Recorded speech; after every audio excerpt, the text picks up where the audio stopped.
السلام عليكم ورحمة الله وبركاته. كيف حالكم؟ أخباركم؟ بشروني عنكم. طبعا اليوم راح أعلمكم كيف تفكون البلوك من الناس في روبلوكس اللي انتم مبلكينهم وزي كذا.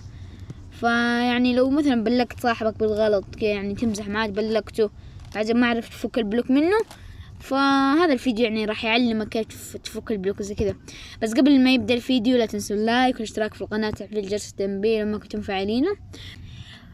طبعا الشرح هو أول شي تروح السيتنجز أو الإعدادات، بعدين تروح هذه الكلمة، بعدين تنتظر شوية زي ما يحمل، بعدين راح تطلع لك هذه القائمة، راح تنزل تحت آخر شيء وتضغط هذه الكلمة أو هي شاو أو هوز.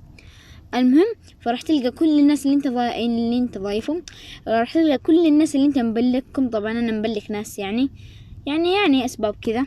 فبس لو تبى تفك البلوك تضغط على هذا الخيار اللي هو unlock وخلاص راح ينفك ان شاء الله. وبس والله اتمنى عجبكم الشرح، ولو عجبكم الشرح لا تنسوا اللايك والاشتراك في القناة وتفعيل جرس التنبيه لما كنتم فاعلينه.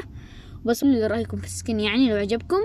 فلو عجبكم السكن هذا اكتبوا لي تحت في التعليقات هل اخليه سكن الرسمي ولا لا، او يعني الاساسي ولا لا.